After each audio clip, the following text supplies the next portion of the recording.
everybody. Welcome to Into the Wormhole. I'm Larissa Maestro, and I'm here with my number one, Lauren Lowen, here as always. Woohoo!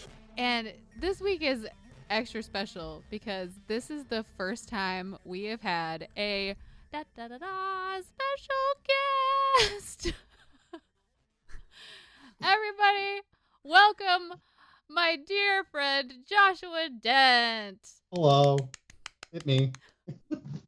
Hi, it's Josh. Hello, Josh, I liked how you hi. raised your arms in celebration, but no one's going to see you. But I feel like we should mention that happened.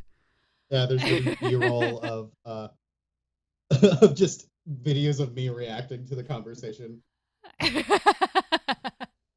I'll make just shit tons of memes of Josh's face reacting to the shit we're going to talk about today, which is hybrid representation or mixed race representation in Star Trek.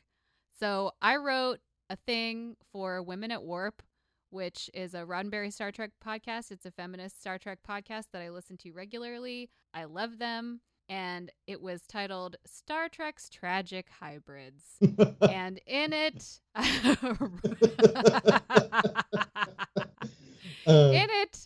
I basically said that most of the characters of mixed backgrounds that are portrayed on Star Trek are tragic mulatto literary tropes. And sort of dived into that, but I didn't go like as deep as I could have. And that is one of the reasons why Lauren and I decided to invite Josh on the show. They are a huge fan of sci-fi and Star Trek. They're also mixed race like me, also a cellist like me. So basically, this is the only Star Trek podcast in existence, I would guess, that has two cellists of mixed race talking about mixed race representation on Trek. Right. That's got to count for something. Yeah. Right? We're special, you guys. This is gonna be funny. Someone's gonna like comment on this and actually they'll be like, actually, here's an entire Star Trek podcast about mixed race things, and it's an entire cello choir. Oh my god. If that exists and I don't know about it and you don't know about it, does it even exist? I would venture to say probably not. So, Josh, would you tell us maybe a little bit about your relationship to the Star Trek fandom? Growing up, like a lot of 80s, 90s kids, Next Generation was just a thing that was on a lot. And I kind of grew to appreciate Star Trek in general a bit more in college-ish age, when a lot of like the overarching themes, it was like, oh, that's why this is deep. Okay. Also, it's I'm always gonna like stand for like Jean-Luc Picard because yeah. So like I love the show, but many of the different television series are very campful. But there's just something about Patrick Stewart's acting that you're like, damn, okay, that's cool. You are just I fucking believe you. Yeah, like I believe the things that you are in fact saying. Yes, and I believe that you believe them. Yeah, and then I've probably watched the entirety of The Next Generation like more than I watched the aggregate of everything else. Like, just because one, there's just a lot, but it just really like I relate to it a little bit more, and it's probably partially nostalgia. And I don't know. That's me in Star Trek, kinda. I have a question. I may have an answer. I feel like this is like some dating show, like Bachelor number 3 question. So Ooh. I think, yeah, right. Do you like Star Trek?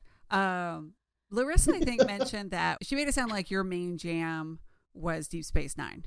I do have Deep Space Nine's pretty good. I would say TNG way more than DS9. I feel like we were having a very specific conversation about something related to Star Trek, and you were like, DS9 is the thing for that. Yeah, I will, as much as I love TNG, I do think DS9 is better. That's what it was. That's what it was. But it turns out something that I've like judged as being better doesn't mean it's my favorite. Yeah, weird that subjectivity and all that nonsense. Like nostalgia, connections to your childhood memories, blah Yeah. blah blah blah blah. And I mean, we're definitely gonna go into talking about how DS9 handles mixed race representation as opposed to how TNG handles it, Yeah. how Voyager handles it, Sure. So, I mean, there's a lot there. I mean, there's so much material and there's a lot to talk about. And surprisingly, I mean, quite a few characters to cover. So in the blog post that I wrote for Women at Warp, I highlighted my top 5 tragic hybrids. And they were, in no particular order really, Spock, B'Elanna Torres, Simon Tarsus, Kalar, and Torres-Yal. Those were the ones that I felt like I had the most to say about and that fit the most into the tragic mulatto trope. For sure.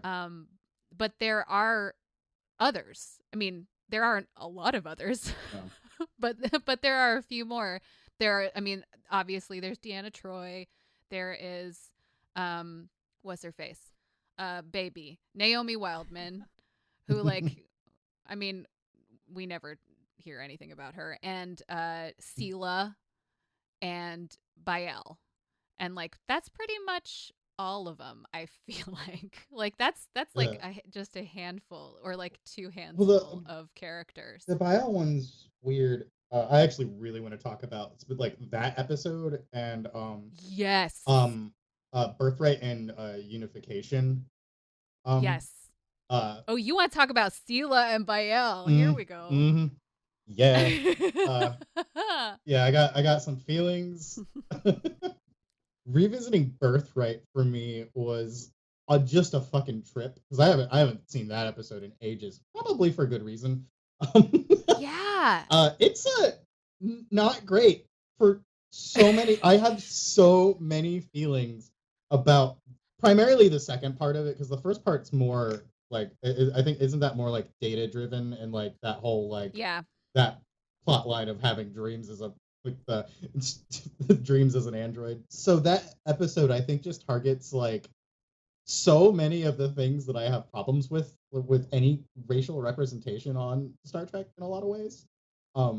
Because it's just wrong on every level. Yeah. I don't know. I've always had problems with the representation of Klingons as a whole because it's very clearly an allegory for the Black Warrior race, and that in of itself is a whole episode. But then it goes into kind of the mixed land of things with fucking talking about. Am I allowed to curse on here? Is this a family show? Absolutely. Okay. We curse regularly. Yes, Great. That happens quite a bit. Great, because it's gonna happen. Especially when we have problems with stuff. I think the final Picard review, we were just fuck. Yeah, we really were. Anywho, so there's that mixed bag. There's the weird way that Worf addresses figuring out that so many of the kids are Romulan Klingon hybrid fun times. And his reaction to it is abhorrent, but it is so upsetting. Slightly more understanding only because he's basically being held captive by this Romulan thing and all of the history of that being a colonialist thing. I kind of understand it, but it's still not great. And then because it touches on some really interesting things with having all of the kids they're basically their history erased and everything. I think that's an important thing to talk about because that is a problem that mixed people that we deal with on so many levels in so many different ways. And that, yes, absolutely. So while I'm a little bit annoyed at the well, we're gonna go hunting like For that, like real. that's the cultural But thing also we're do sharing. Tai Chi. We're also going to do some Tai Chi, though. Right, because Tai Chi. But it's and also hunting. going to be Tai Chi for hunting, Tai Chi for fighting. Yes, and right? and smelling for hunting also. Don't forget that. Oh God, the smelling. I like can get behind that, but then I have like all those mixed feelings about like the way that they just present Klingons as this like uniformed. Everyone's like this. This is all we are. We are warriors, and that's it. It's like, y'all, can we get past that? So my most petty complaint though is that fucking stealth scene, like with Worf like stealthing into the camp for the first time. It's just bad. Oh my God. That's Oh not my like a God. critique on anything. It's just bad film. I mean, that's the thing to talk about, though. And I do want to touch on Bael a little bit because, first of all, I think she's kind of hot.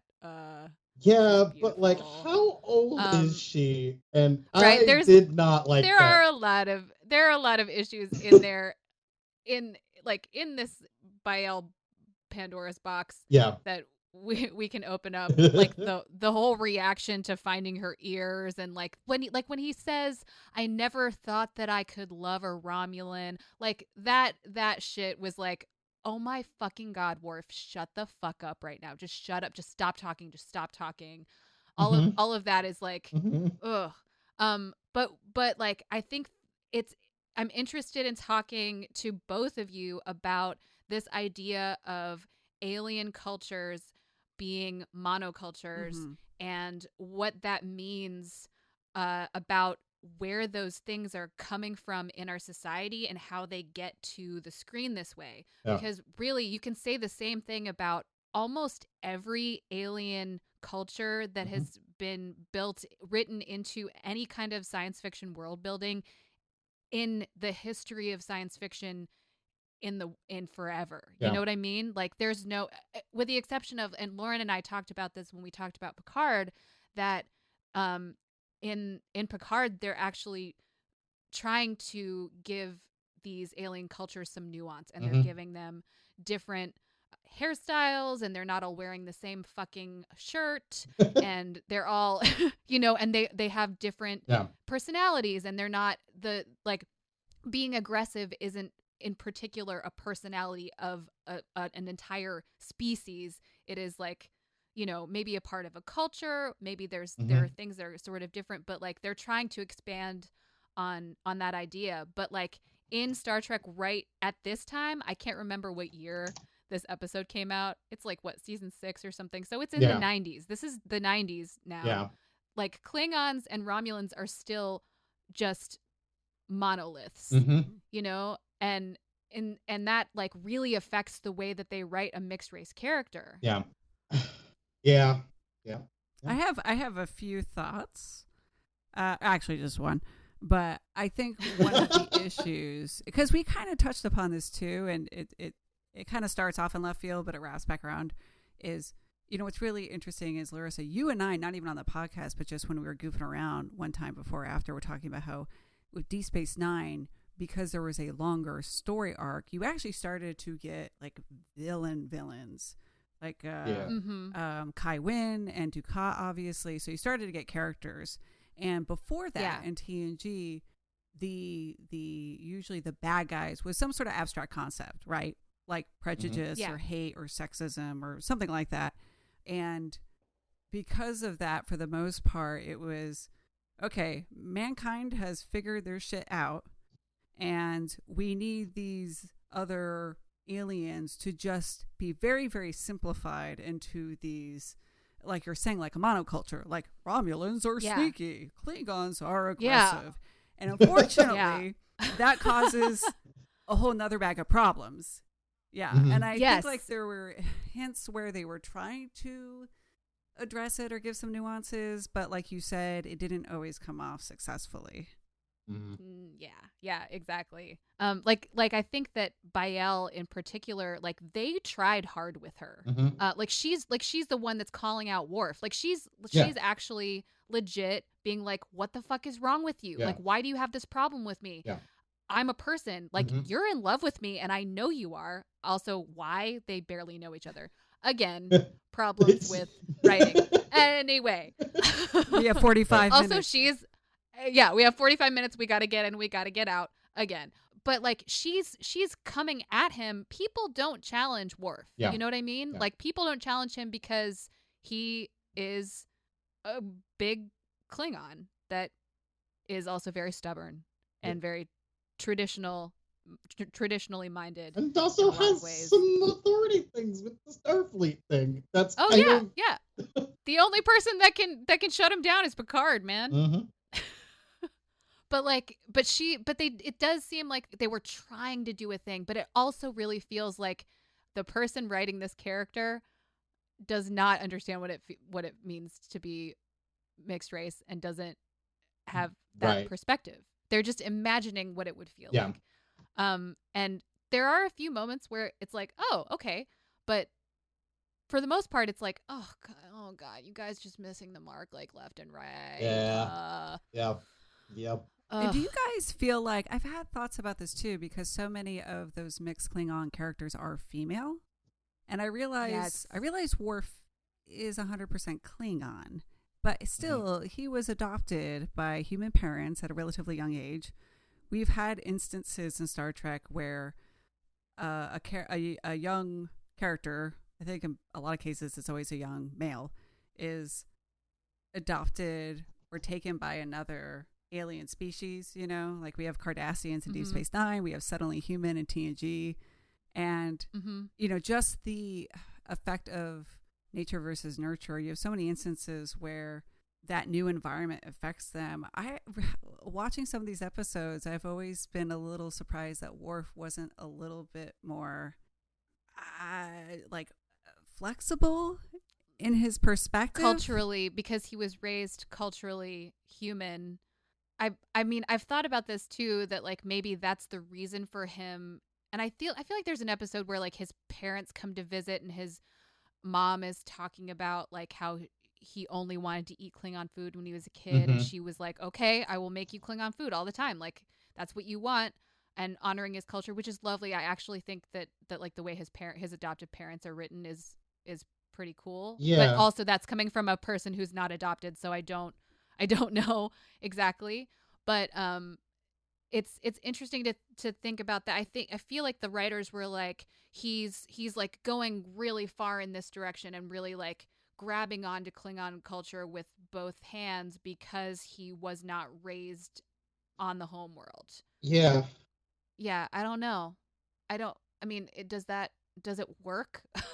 I don't think it does. Is the question. I don't think it does, and I think one of the biggest flaws for Worf in TNG is, even though he has that backstory, at the end of the day, like with himself, like his struggles are upholding that monolithic stereotype of what his species is, and it's so close. It's so close to being like an interesting thing, but because Klingons are presented as this like one note race, like he only has the one note to work from, and it like makes it ring a whole lot more hollow when he's, you know, going through those things. Because I think about like a lot of like his relationship with Alexander. Yes. Oh God. Because let's talk about it. Because that is fucked.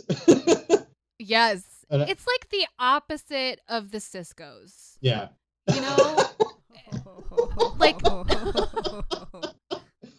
like total absentee father, like criticizing him all the time. I actually have written down here, because I have notes on Alexander, that like I wonder if Worf would have treated him this, like, and this is like me thinking about if Star Trek was real and all of this was real, right? Would Worf as a person treat him this way if he was not part human? Yeah. Because he also has a lot of fights with Kalar about like her not truly accepting their culture, and she's like, but I'm half human though, and like I don't have to, and he's like, we just had sex so we have to get married right now, like, duh, you know, like when I look at Worf, I see like this person who like carries so much prejudice in their character. Yeah. Like he's always the first person to be sexist. And he's like always the first person to be racist, honestly. I'm just like remembering him saying some shit during a poker game. And it was like, and Beverly called him out and was like, excuse me?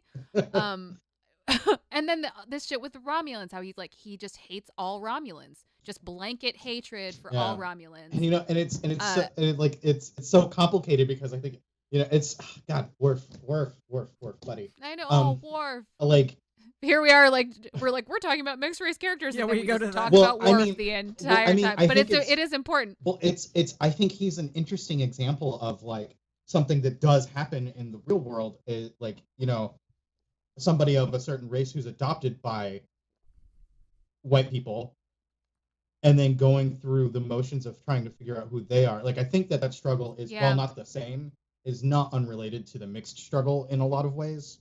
Yeah. And like, and I also like Worf is just such a good jumping off point because of his son and his like, and the son's mother. Like, it's just like, yo, buddy, like you are throwing all of this toxicity at like everybody all the time. You need a therapist. Hey, I know one. Oh my God. I know one, right? Hey, we know a therapist who's actually mixed race. Yeah. And you might end up dating her later, but then nothing happens. Right, and then nothing happens. Well, it's so funny you mentioned a counselor because another segue, I think you go into to Troy, where we have a Google Doc and I added a note where it almost feels like, going back to War for a second, really I think the writers were like, wouldn't it be cool to have a Klingon in Starfleet? How do we get to that conclusion? Oh, I know. He'll be adopted by human parents, and boom, that's how we get him in. And then it kind of just stays that way. And then with Troy, it's kind of the same thing where I feel like her being a hybrid was more of a, for the sake of the story and not so much part of her character, where it was, okay, we can't have her be full Betazoid, because if you have a character who can always just read minds, well, these problems are going to be solved very quickly. So it's like, well, if she's already half Betazoid, then we just have somebody who can kind of like see parts of the puzzle, but isn't just going to be like, oh, this is what's going on. Episode over. Yeah. So it felt like in both cases that was to benefit the writing, but it never really became an interesting part of their character to explore. Yeah. I mean, I feel like with Deanna, so out of all of these hybrid characters, Deanna is the one that I related to the most. Yeah. And I think the reason for that, other than the fact that her mom's bonkers, and her mom kind of reminds me of my mom a little We love bit. your mom, though. Your mom is we the love best. my mom. I love your mom she is so the much. best. She is so the best. I'm so excited for her to listen to this.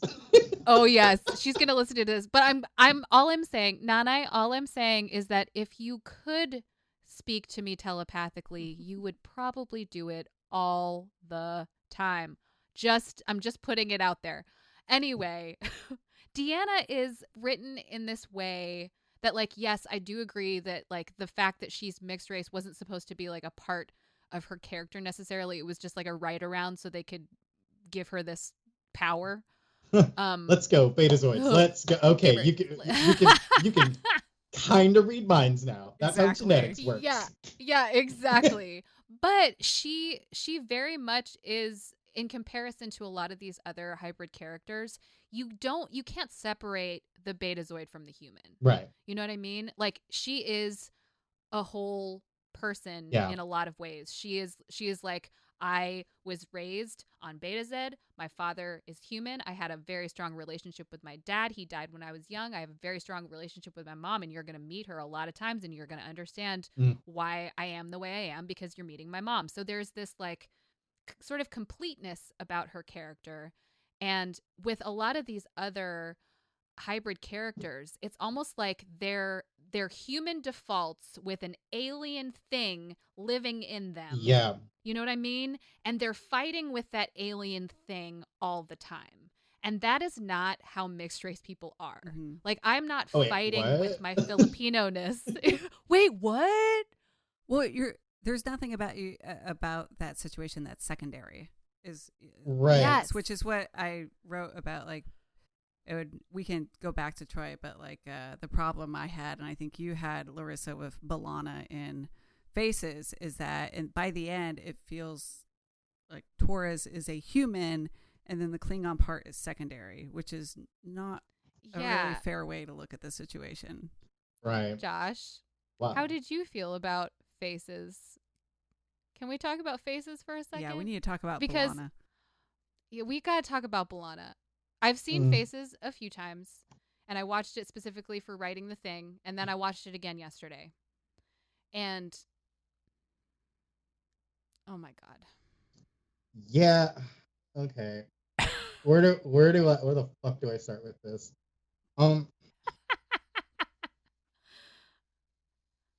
Like, okay. So the idea that you can separate your races is already just like pretty problematic to begin with. Like, including being scientifically problematic. Eugenics is a whole Genetically? thing. Yeah, eugenics is a whole thing, Yep. and maybe let's not do that. And so there's that whole yikes part of the episode. That's like the nicest way to say it. Maybe let's not do eugenics. I don't know. Hottest of takes. I'm really striking at like the really hard topics right here. The I don't know. My God. So, listeners, you can't see this. There's just a lot of hands to forehead and faces right now. Like, you know that meme of Picard with his hand on his temple? That's actually, we're all doing it right now. That's actually the whole episode. It's just replaced with Picard doing that. That would be a much better episode of television. Yeah, like I'm really sorry. I'm really stuck in, like I'm trying to figure out like what the fuck to even say other than yikes. Like it's just like the whole episode. It's just yikes. I mean, so here's what I think. And I think that this whole episode seems like a really intense excuse to do some fun makeup things. Like, let's see, you know what I mean? Like, there are instances in which Star Trek has done a thing where they've written a story around, it would be fun to see all of these characters out of their makeup in different situations, right? One of those episodes where they did it very well is a little episode called Far Beyond the Stars in DS9 that actually talks about race and was directed by Avery Brooks. And you get to see everyone without their makeup on, and it's some real shit, right? It's actually a conversation about race and all the multi levels of racist shit that can happen. But this episode is like, there's no reason. First of all, if you are a Vidian and you want to see if Klingon DNA is gonna hold up to the phage, right? I am not a scientist, but I know a little bit about how like microscopes work and how you can like and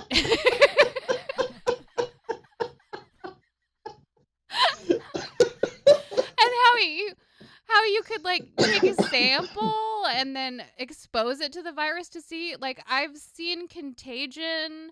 You know what I'm saying? Like, they don't. Not the example I was thinking about. But they like expose, like, in petri dishes, they expose like cells to a virus and then they see what happens. Like, you don't need an entire living thing to expose to a virus to see how that thing will. So yes, we'll start there. Number one, you don't need a whole ass Klingon to see how Klingon DNA holds up to a fucking virus. Number two, what the fuck with her talking different? Yeah, that really took me off guard as well. I was like, why is she? Yeah, because I mean, we even see like Alexander again. He's just a little boy, you know.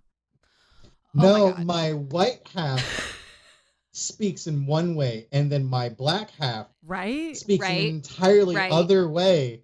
See, that's what we mean by code switching, is actually we're multiple people inhabiting one meat set. Oh my god. Oh my god. This is the most intense version of code switching, where you actually separate yourself into two things. Yeah. Also, on top of that, the white half is the one that's good at science, and the black half is the one that's good at hitting stuff. Remember that thing I said at the beginning of the episode about how the Klingons are coded and racism? Biggest of yikes for this episode specifically, because holy shit. Yes, it's not good. It's bad. Also, the part where B'Elanna's like opening up to Tom. This is before they were ever together. Where she's opening up to Tom, and she's like, "I always used to hide my forehead," and she's actually like talking about like real experiences she had with discrimination when she was a kid, and he's like, "I always used to wear a hat because my dad gave me bad haircuts." Yeah, it's like, thank you. I was like, very really, nuanced, Tom? Very nuanced response. Wow, because a haircut. Let me talk about my trauma. But I couldn't get my hair did the right way, so basically, I feel your pain. Oh my god! And then in that other episode, where she takes all the Klingon DNA out of her unborn child, they have that flashback to her dad almost saying the exact fucking thing to her, where he's like, "I had to think people used to call me this name because I fell asleep in class," or some bullshit like that. That's not racism, Dad. Yeah, so this episode is terrible. My thoughts were, when comparing Faces to, say, Barge of the Dead, is that Faces seemed like the main driver was a sci-fi premise, which unfortunately meant that there were some problems that we're identifying, which is, now she's human and Klingon, and right, and so and for instance, the problem I have is, I think it's interesting how we start with the Klingon B'Elanna, even though we just identified there's some issues there. And then we're like, oh, there's the human B'Elanna. Interesting. But by the end, it seems like all the struggle and the growth is with her human side. And again, the Klingon is just left to be default Klingon. At the end, you get this really thoughtful monologue from her about how she needs that half of her to be complete, but we never really get that from the Klingon either. We never see it the other way, where maybe her Klingon side is sort of having the same moment. And again, we've already identified the problems with the Klingons and Romulans and other alien species being kind of boiled down to just one or two concepts. So again, you're having the problem of the Klingon side of her is kind of reduced to just a stereotype. Yes. But so at the end, it's like, oh, okay, I get it. The human is the quote unquote important part or main part, and then the Klingon half is secondary or less than or an accessory upon the human self. Yes, that word, the accessory. Yes. I feel like that word is perfect for this. That because the Klingon character, the Klingon B'Elanna, isn't B'Elanna. Yeah. She doesn't even act as B'Elanna. She might as well just be like a random female Klingon. Yeah, that has no depth at all. It's like all the things that are who B'Elanna is, like being a really fucking good engineer. Like how is that just her human side? Aside from the fact that taking apart someone, you can't take me apart into a Filipino person and a white person. You know what I mean? You can't. That's not I can't even. I have in my notes. This is what I wrote. I said, I literally cannot. What is happening? What the fuck? Is literally the sentence I wrote. But there were moments where it could have been when she was when they were by the fire and she was eat because you need to eat. I was like, maybe they're going to actually talk. Yeah. Like maybe she's going to have a conversation with herself that's actually, but no, it's still kind of superficial. It didn't happen. And even at the end, she still refers to this part of her as she. It's not I. She's not. It's all she is. She is this way. I will be fighting with her for the rest of my life. Not I will have internal struggle with myself. Like this part of her is not her. Yeah. But for mixed race people, like that's me. I am me. Like there isn't a little Filipino lady inside me that's like, you eat now. Oh God. Go to the kitchen and eat something. I do imagine that is what your stomach sounds like though. Maybe. My little tummy is like, Larissa. It sounds just like my mom. See, now what's really funny about that is I think that's a more interesting thing. Like I'm talking about your own body narrative. Here we are. Star Trek, everybody. No, but I like that little voice in your head though about that is your mom, not your Filipino parts. It's not exactly. It's my mother. It's not your Filipino ancestry. Like all of a sudden, like bursting forth and telling you to do a thing. Right? It's like that's not how it fucking works.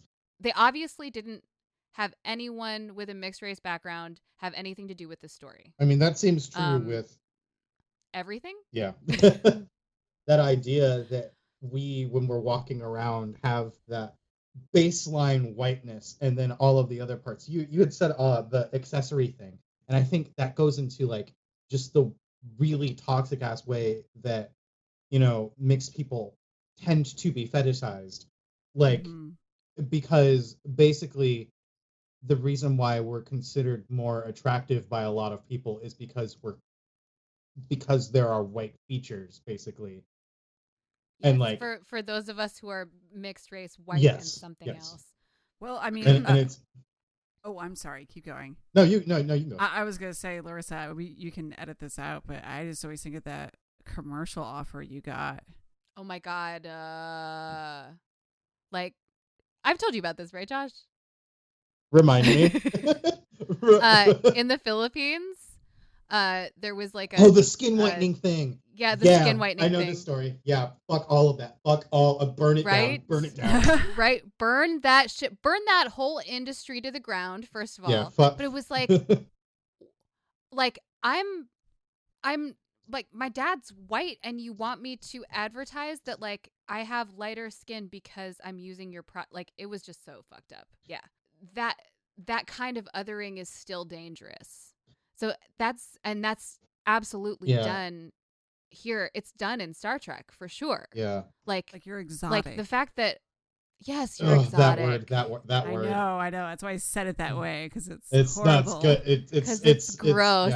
It's if I had $1 for every time I was called exotic in my life, I wouldn't be so afraid of losing my unemployment at the end of the month. Oh my God.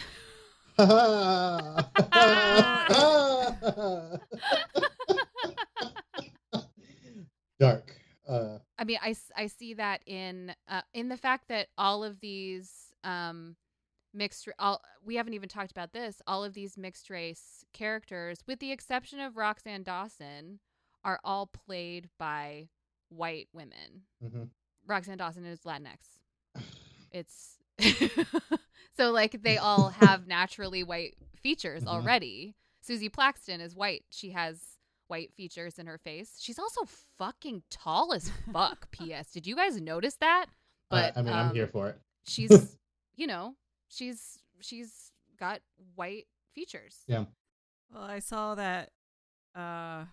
Who's the one that's half Romulan? Because she has a B name too. Bael. Yeah, like the actress who plays her. I definitely noticed is a white actress. A very, dainty featers, and it's like, oh. Maybe some yikes.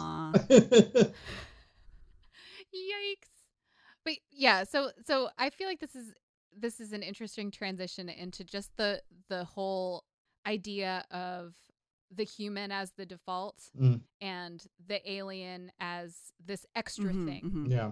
that you have to deal with, because for the most part, all of these characters, with the exception of just a couple of them, are all assimilating into human culture, all Yeah. assimilating into Starfleet culture.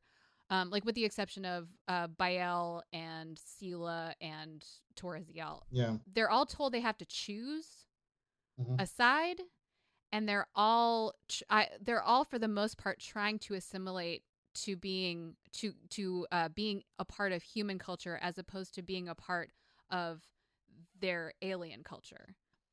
Something that you had mentioned, like this, I feel like this comes into how different our experiences mixed race people are, because in some ways I actually do feel some affinity to some of these struggles that you're talking about as being like the blanket things, and that, Mm. it's taken me, not it's I'm here now, but like, it's a lot of my youth was society trying to dehumanize and other my blackness and basically make me be more, scare quotes, white, um to fit in and whatever.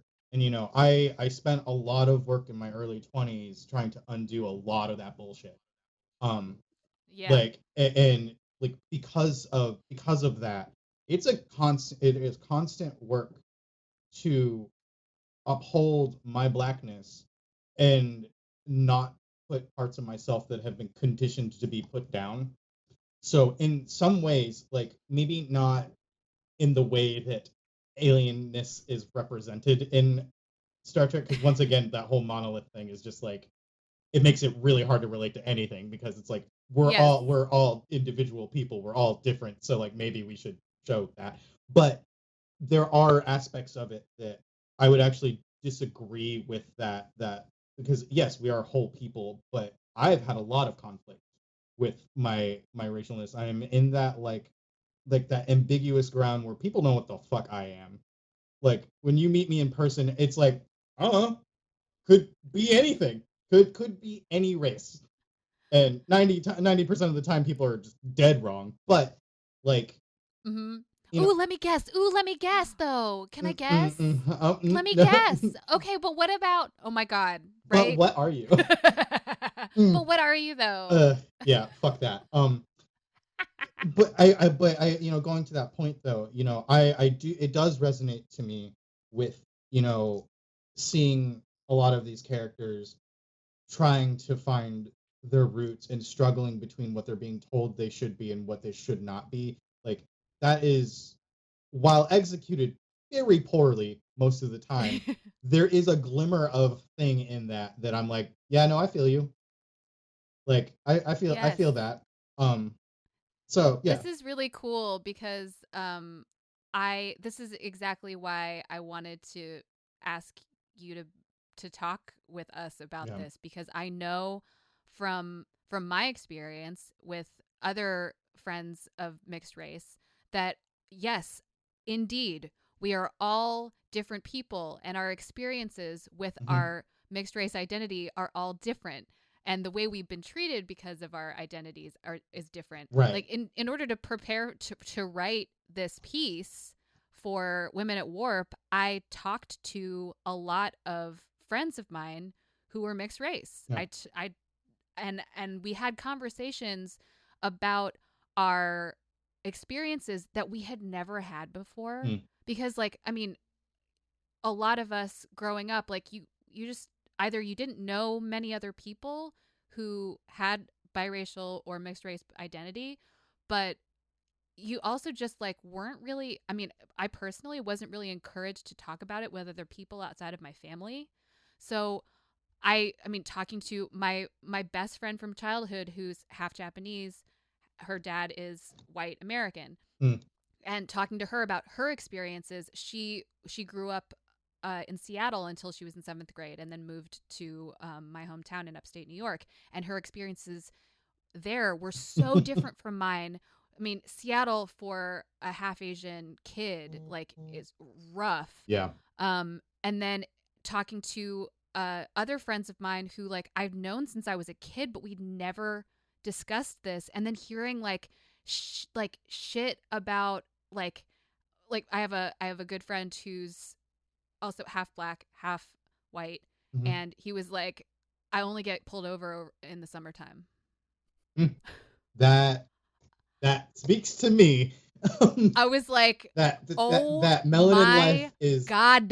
No, it's fun. Like that is something that I experience. Like seasonal selective racism. It's it's super fun. I love it. But that my experience being mixed race growing up was different than yours for sure in a lot of ways, because I realized after, like, when I started growing up that I was being fetishized all the time, and what that means, and sort of coming to grips with the fact that, like, getting this attention from being othered and being fetishized, I was absorbing it as if it was positive attention, but it really wasn't.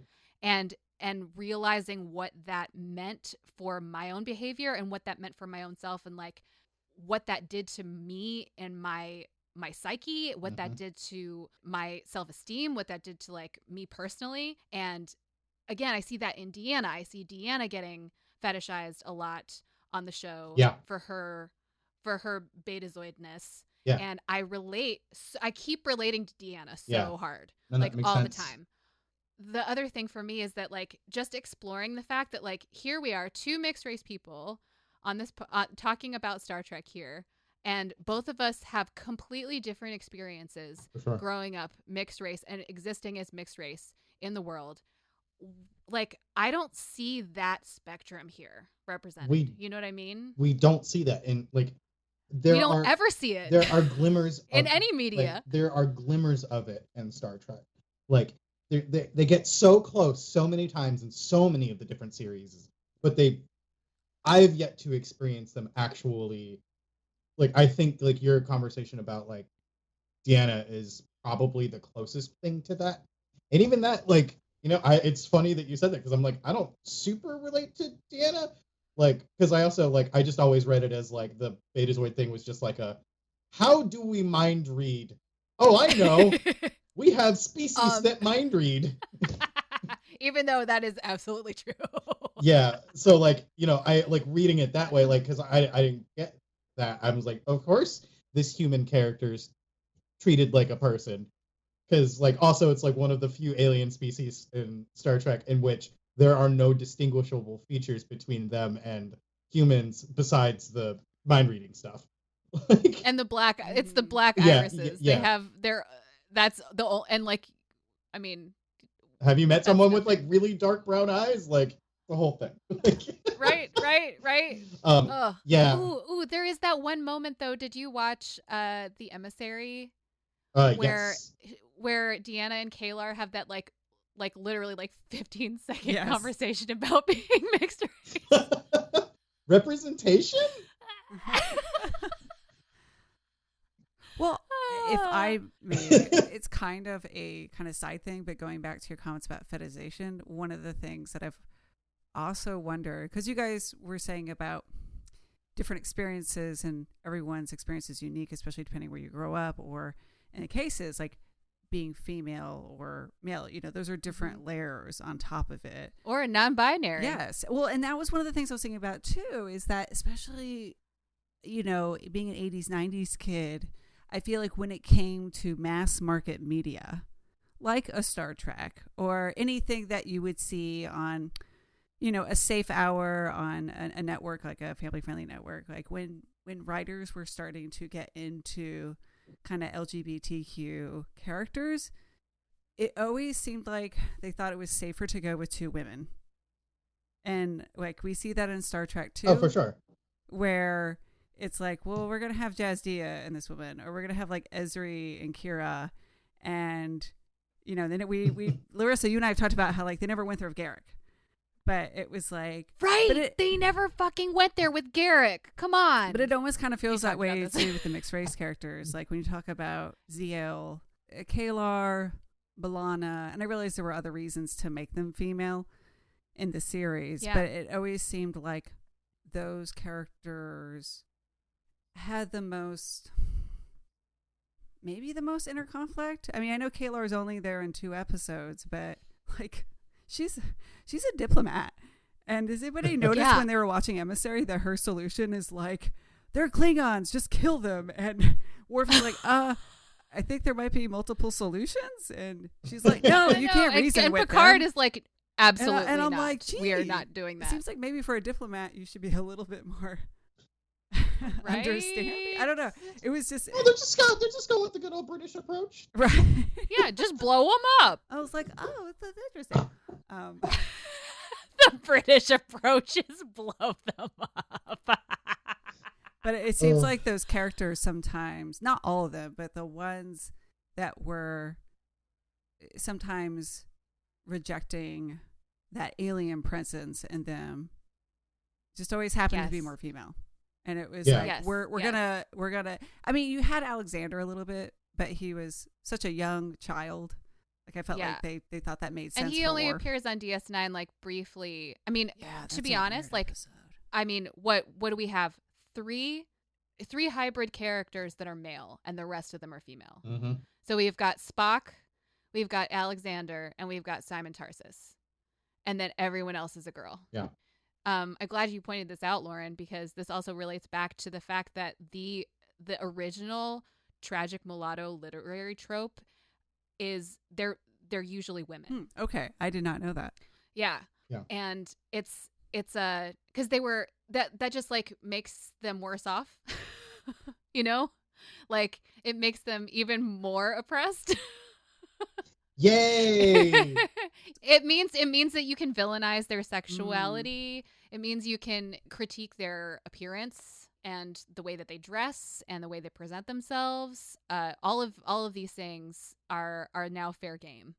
Yeah. If you look at the Wikipedia page for that literary trope, they list Star Trek characters on that page as examples. Yeah. Like they list B'Elanna as an example of this trope.